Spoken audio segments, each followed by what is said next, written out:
الحمد لله الحمد لله المتوحد بجلال ذاته وكمال صفاته المتقدس في نعوت الجبروت عن شوائب النقص وسماته، والصلاة والسلام على محمد المؤيد بساطع حججه وواضح بيناته، وعلى آله وأصحابه هداة طريق الحق وهماته. أما بعد، فأعوذ بالله من الشيطان الرجيم. بسم الله الرحمن الرحيم. وأما بنعمة ربك فحدث. آمنت بالله صدق الله العظيم وبلغنا رسوله النبي الكريم الأمين، ونحن على ذلك لمن الشاهدين والشاكرين، والحمد لله رب العالمين. وأبيض يستسقى الغمام بوجهه ثمال اليتامى عصمة للأرامل. لم يخلق الرحمن مثل محمد أبدا، وعلمي أنه لا يخلق. اللهم رب اشرح لي صدري ويسر لي أمري واحلل عقدة من لساني يفقه قولي. لم يخلق الرحمن مثل محمد أبدا، وعلمي أنه لا يخلق. یا رب بالمصطفى بلغ مقاصدنا واغفر لنا ما مضى یا واسع الکرم. زمین و زمان تمہارے لیے، مکین و مکان تمہارے لیے، چنین و چنا تمہارے لیے، بنے دو جہاں تمہارے لیے. دہن میں زباں تمہارے لیے، آقا بدن میں ہے جاں تمہارے لیے. ہم آئے یہاں تمہارے لیے، اٹھے بھی وہاں تمہارے لیے. سب سے اولا ہو اعلیٰ ہمارا نبی، سب سے بالا ہو اعلیٰ ہمارا نبی. خلق سے اولیاء، اولیاء سے رسول، اور رسولوں سے اعلیٰ ہمارا نبی. سارے اونچوں سے اونچا سمجھیے جسے، اس اونچے سے اونچا ہمارا نبی. سارے اچھوں میں اچھا سمجھیے جسے، ہے ہر اس اچھے سے اچھا ہمارا نبی. غم زدوں کو رضا مژدہ دیجیے کہ ہے بے کسوں کا سہارا ہمارا نبی. انہیں جانا انہیں مانا، نہ رکھا غیر سے کام، للہ الحمد میں دنیا سے مسلمان گیا. سر ہے وہ سر، دل ہے وہ دل، جو تیری یاد سے معمور رہا. آقا دل ہے وہ دل جو تیری یاد سے معمور رہا. سر ہے وہ سر جو تیرے قدموں پہ قربان گیا. آج لے ان کی پناہ، آج مدد مانگ ان سے، پھر نہ مانیں گے قیامت میں اگر مان گیا. اللہ رب کریم کی حمد و ثنا حضور سید عالم نور مجسم شفیع معظم صلی اللہ علیہ وسلم کی بارگاہ میں ہدیہ درود شریف پیش کرنے کے بعد،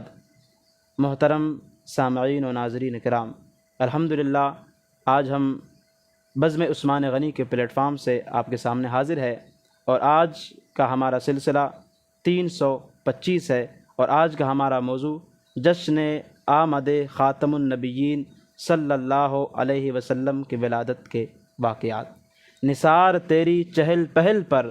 ہزاروں عید ربیع الاول، سوائے ابلیس کے جہاں میں سبھی تو خوشیاں منا رہے ہیں. حضرات گرامی، ماہ ربیع الاول یہ وہ عظیم مہینہ ہے کہ جس میں امام الانبیاء، حبیب کبریا، باعث تخلیق کائنات، فخر موجودات، سید عالم نور مجسم شفیع معظم احمد مجتبی محمد مصطفیٰ صلی اللہ علیہ وسلم کی ولادت باسعادت ہوئی. ناظرین کرام، اللہ رب ذوالجلال نے نبی کریم صلی اللہ علیہ وسلم کو تمام عالمین کے لیے رحمت بنا کر مبعوث فرمایا. تمام جہانوں کے لیے آپ رحمت بن کر تشریف لائے، اور آپ کے وجود مسعود کے برکت سے پوری دنیا میں حق کی روشنی پھیلی، نور حق پھیلا، اور آپ کی تشریف آوری سے کفر اور باطل کے اندھیرے چھٹ گئے. حضرات گرامی، نبی کریم صلی اللہ علیہ وسلم کی تشریف آوری سے قبل عرب کا ماحول کیسا تھا، اور عرب کے لوگ کس جہالت میں زندگی گزار رہے تھے، یہ آپ بخوبی جانتے ہیں اور پڑھتے بھی ہیں، سنتے بھی ہیں کہ نبی کریم صلی اللہ علیہ وسلم کی تشریف آوری سے قبل عرب معاشرے کا جو ماحول تھا، آپ اگر اس کو پڑھیں گے تو حیران رہ جائیں گے کس جہالت میں وہ لوگ زندگی گزار رہے تھے. یعنی حضور کے آمد سے قبل عرب معاشرے کی حالت یہ تھی کہ باپ بیٹی کے رشتے کی قدر و اہمیت کو نہیں جانتا تھا، بیٹی باپ کے رشتے کی قدر و اہمیت کو نہیں جانتی تھی. اسی طرح ایک شوہر اپنے بیوی کے رشتے کی جو قدر و اہمیت تھی اس کو نہیں جانتا تھا، اور اسی طرح ایک بیوی اپنے شوہر کی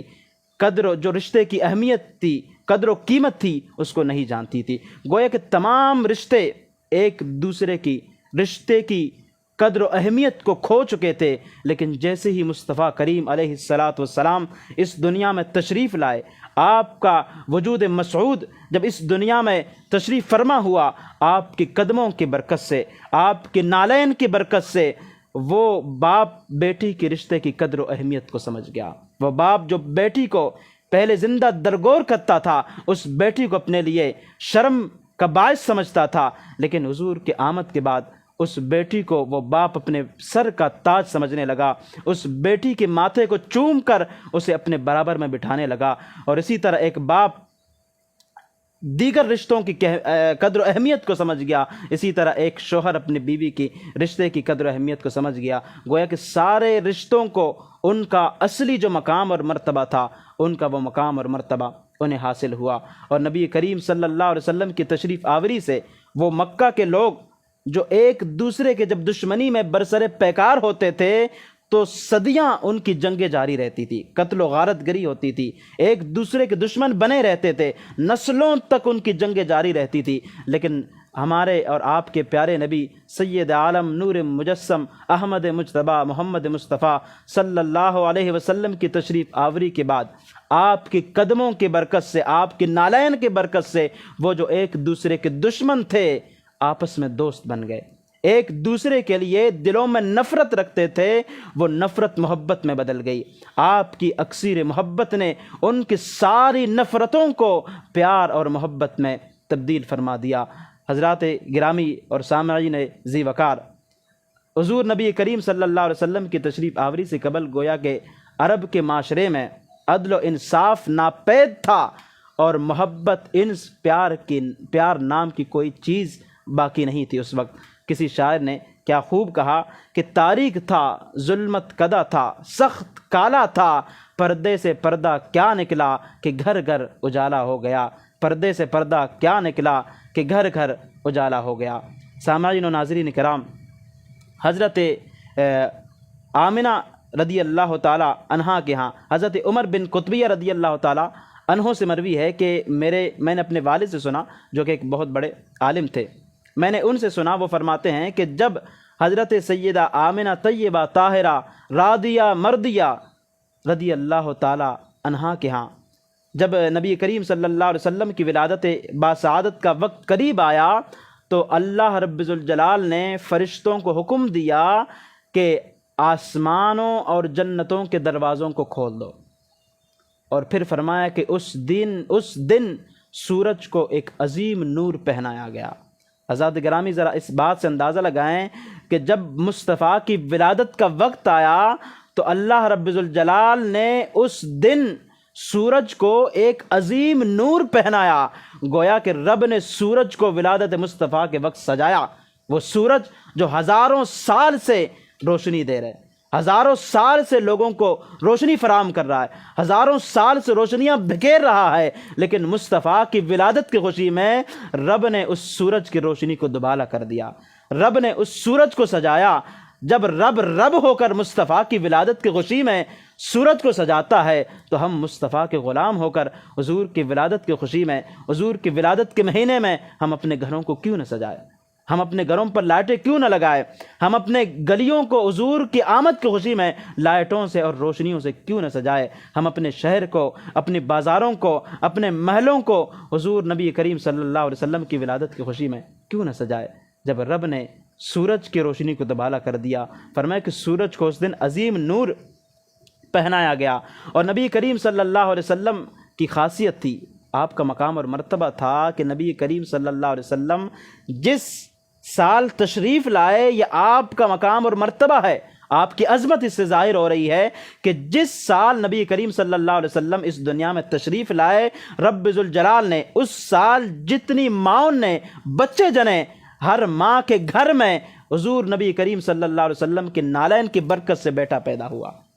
یہ آپ نبی کریم صلی اللہ علیہ وسلم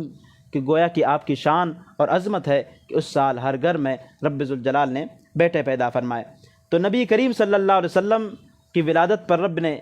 ایک دلیل تو ہمارے لیے ہے کہ لوگ کہتے ہیں کہ لائٹیں کیوں لگاتے ہیں، آپ لوگ اعتراض کرتے ہیں، تو ہم ان سے کہنا چاہتے ہیں کہ رب نے مصطفیٰ کی ولادت کے وقت سورج کو سجایا تھا، تو آج ہم سورج تو دور کی بات ہے، ہم تو اپنے گھر کو سجاتے ہیں۔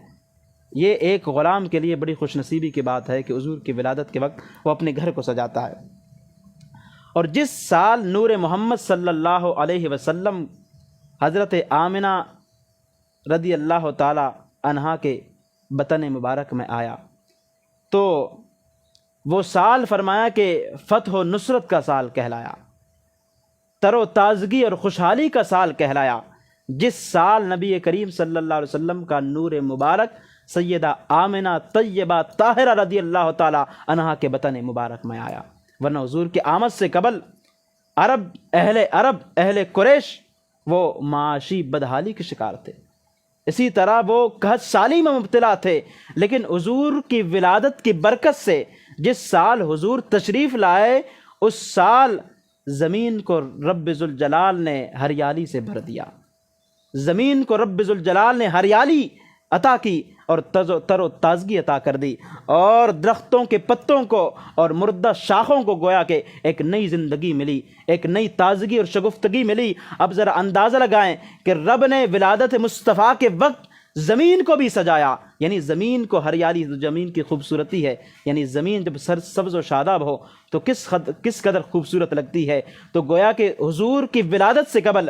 رب نے زمین کو بھی سجایا، آسمان کو سجایا، چاند کو سجایا، سورج کو سجایا، ستاروں کو سجایا، زمین کے ذرے ذرے کو سجایا، درختوں کے پتوں کو سجایا، پھولوں میں ایک نئی تازگی آ گئی جب رب مصطفیٰ کی ولادت کے وقت آسمان کو سجاتا ہے، سورج کو سجاتا ہے، چاند کو سجاتا ہے،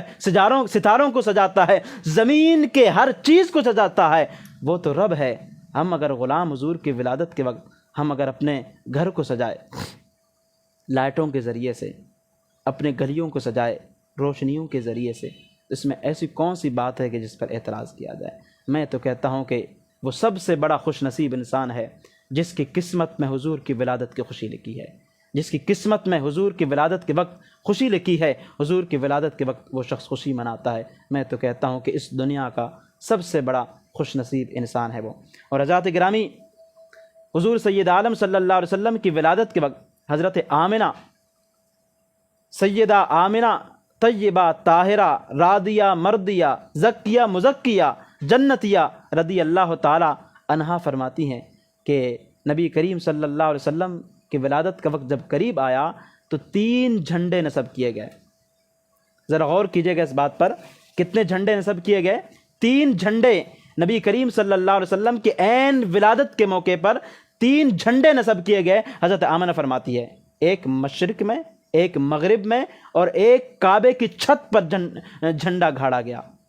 تو حضور کے ولادت کے وقت آج لوگ اعتراض کرتے ہیں جھنڈوں پر کہ اتنے جھنڈے لگاتے ہیں، اس سے اچھا کسی غریب کی مدد کریں۔ تو ہم ان سے کہنا چاہتے ہیں کہ مصطفیٰ کی ولادت کے وقت آج سے 1400 سال پہلے کسی انسان نے نہیں بلکہ رب ذوالجلال نے جھنڈے لگائے تھے۔ تو آج ہم اس اللہ کی سنت پر، اس رب ذوالجلال کی ادا پر کیوں نہ عمل کریں؟ اور لوگ کہتے ہیں کہ بھئی آپ جو جھنڈے لگاتے ہیں، سیدنا صدیق اکبر کے زمانے میں نہ کوئی اس طرح کے جھنڈے لگے ہیں، نہ فاروق اعظم کے زمانے میں جھنڈے لگے ہیں، نہ عثمان غنی کے زمانے میں جھنڈے لگے ہیں، نہ حیدر کرار مولا کائنات علی المرتضیٰ کے زمانے میں جھنڈے لگے ہیں، نہ ان کے بعد زمانوں میں کسی نے جھنڈا لگایا، تو آپ کیوں جھنڈے لگاتے ہیں؟ تو ہم ان نادانوں سے کہنا چاہتے ہیں، ان احمقوں سے کہنا چاہتے ہیں کہ آپ اس دور میں جھنڈوں کی بات کرتے ہیں جس دور میں قرآن کو لکھنے کے لیے کاغذ میسر نہیں، جس دور میں قرآن کو درخت کے پتوں پر لکھا جاتا تھا، قرآن کو پتھروں پر لکھا جاتا تھا، آپ اس دور میں جھنڈوں کو ڈھونڈ رہے ہیں؟ آپ اس دور میں جھنڈوں کی بات کرتے ہیں، آپ جھنڈوں کی دلیلیں مانگتے ہیں۔ اگر دلیل مانگنا چاہتے ہیں ہم آپ کو دلیل دیتے ہیں۔ سیدہ آمنہ رضی اللہ تعالیٰ عنہا فرماتی ہیں کہ جب حضور کی ولادت کا وقت قریب آیا تو رب ذوالجلال نے 3 جھنڈے نصب کیے، مشرق میں، مغرب میں، اور کعبے کے چھت پر 3 جھنڈے لگائے گئے۔ جب رب نے جھنڈے لگائے تو ہم حضور کے غلام ہو کر حضور کی ولادت کی خوشی میں کیوں جھنڈے نہ لگائے؟ اور سامعین کرام، ناظرین کرام، نبی کریم صلی اللہ علیہ وسلم جب پیدا ہوئے تو آپ پاکیزہ بدن پیدا ہوئے، اور تیز خوشبو، کستوری کی خوشبو کی طرح اور ختنہ شدہ، نان بریدہ، اور اسی طرح چہرہ نورانی، آنکھیں سرمگی، دونوں کندھوں کے درمیان، دونوں شانوں کے درمیان مہر نبوت درخشاں پیدا فرمایا۔ حضرات گرامی سامعین ذی وقار، نبی کریم صلی اللہ علیہ وسلم جب اس دنیا میں تشریف لائے تو آپ کی بدن مبارک پر کوئی نجاست نہیں تھی، آپ پاکیزہ بدن پیدا ہوئے،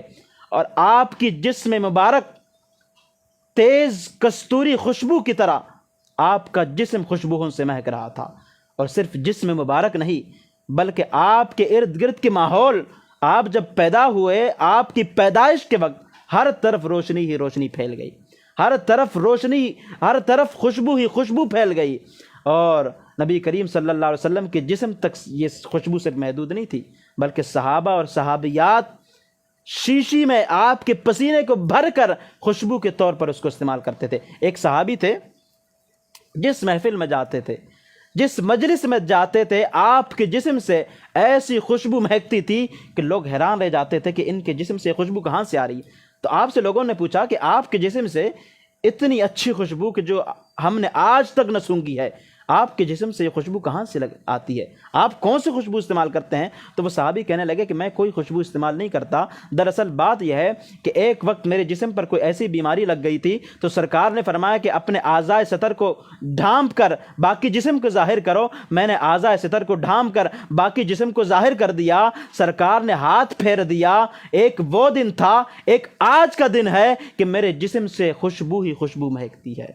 تو وہ خوشبوئیں صرف آپ کی ذات تک محدود نہیں بلکہ جس پر آپ نے ہاتھ پھیر دیا وہ بھی خوشبوؤں سے معطر ہو گیا، اور جس راستے سے گزرتے تھے وہ راستہ خوشبوؤں سے مہکتا ہوا نظر آتا تھا۔ جو لوگ گزرتے تھے، جن گلیوں سے سرکار گزرتے تھے، وہ گلیاں خوشبو سے مہک جاتی تھی۔ تو نبی کریم صلی اللہ علیہ وسلم پاکیزہ بدن اور خوشبودار کستوری کی طرح خوشبو آپ کے جسم سے مہک رہا تھا، ایسا لگ رہا تھا کہ کسی نے خوشبو کو چھیڑ دیا ہے، اتنی تیز خوشبو آ رہی تھی۔ اور پھر نبی کریم صلی اللہ علیہ وسلم کو ختنے کی ضرورت نہیں بلکہ آپ ختنہ شدہ پیدا ہوئے، اور چہرے کی نورانیت کا عالم کیا تھا کہ جیسے پیدا ہوئے چہرے سے نور کی شعاعیں نکل رہی تھی، چہرے سے نور کی روشنیاں پھوٹ رہی تھی، اور پھر آنکھیں سرمگی، اور دونوں کندھوں کے درمیان مہر نبوت لگا کر رب ذوالجلال نے آپ کو پیدا فرمایا۔ سامعین و ناظرین کرام، حضرت حضور نبی کریم صلی اللہ علیہ وسلم کی ولادت کے وقت سیدہ آمنہ طیبہ طاہرہ رضی اللہ تعالی عنہا پر اللہ رب ذوالجلال نے ایک روشن بادل ظاہر فرمایا۔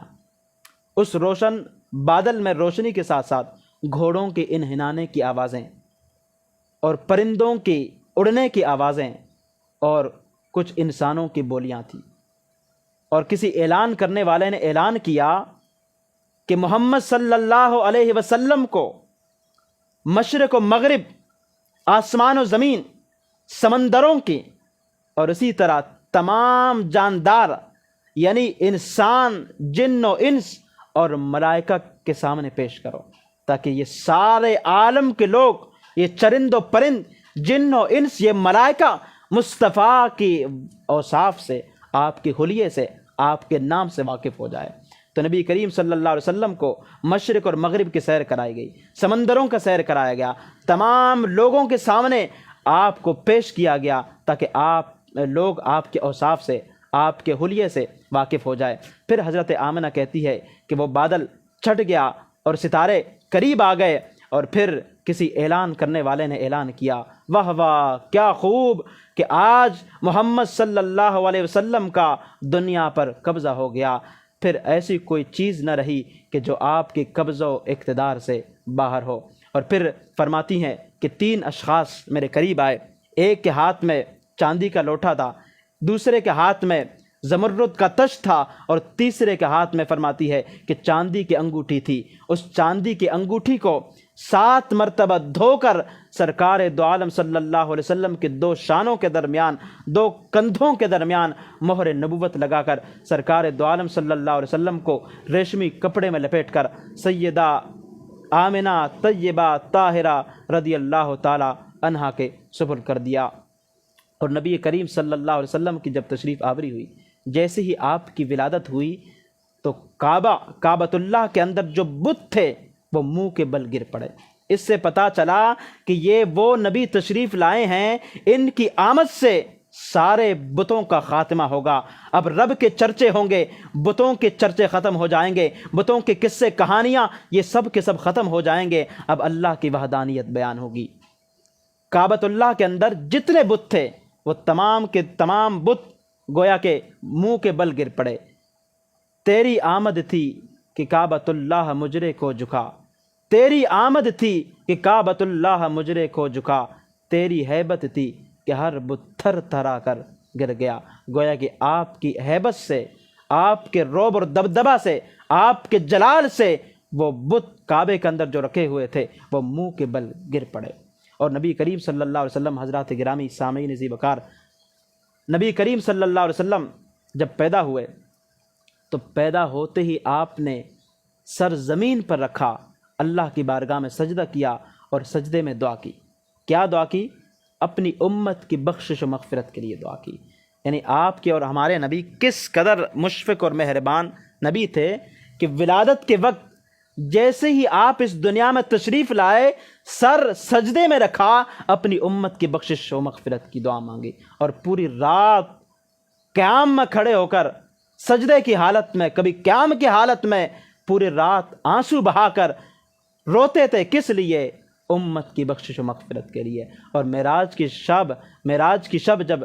رب نے ملاقات کے لیے بلایا، اللہ کے ان جلووں میں آپ گئے، رب ذوالجلال سے ملاقات کے لیے گئے، اور وہاں بھی اپنی امت کی بخشش و مغفرت کی دعا کی۔ تو امام اہل سنت نے کیا خوب فرمایا کہ جو نہ بھولا ہم غریبوں کو رضا، جو نہ بھولا ہم غریبوں کو رضا، یاد اس کی اپنی عادت کیجیے۔ حضرات گرامی، نبی کریم صلی اللہ علیہ وسلم کی تشریف آوری پر اور اس پرمسرت موقع پر اپنے گھر میں لائٹوں کا انتظام ضرور کیجیے۔ آپ ہر معاملے میں ادھار کا سلسلہ رکھتے ہیں، اگر کسی کو اللہ نے اس نعمت سے سرفراز فرمایا ہے، مال و دولت ہے، تو کوشش کرے کہ اس مال و دولت میں سے کچھ لائٹیں لے کر اپنے گھر کو سجائے، اپنے گلی کو سجائے۔ اور اگر اللہ نے کسی کو توفیق نہیں دی ہے تو دیگر معاملات میں اگر ہم ادھار لے سکتے ہیں تو حضور کی ولادت کی خوشی میں ادھار لے کر اپنے گھر پر لائٹیں لگائیں۔ اللہ کی عزت کی قسم، آج اگر آپ کے پاس مال و دولت نہیں ہے، آپ نے کسی اور سے ادھار لے کر حضور کی ولادت کی خوشی منائی، تو یقین کرے اللہ رب الجلال آپ کے رزق میں ایسی برکتیں عطا فرمائے گا کہ آپ حیران رہ جائیں گے۔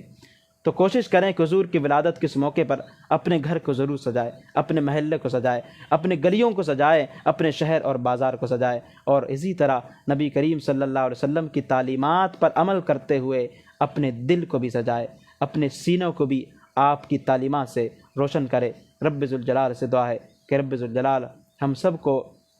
نبی کریم صلی اللہ علیہ وسلم کی تعلیمات پر عمل پیرا ہونے کی توفیق عطا فرمائے۔ وما علیہ الا البلاغ المبین۔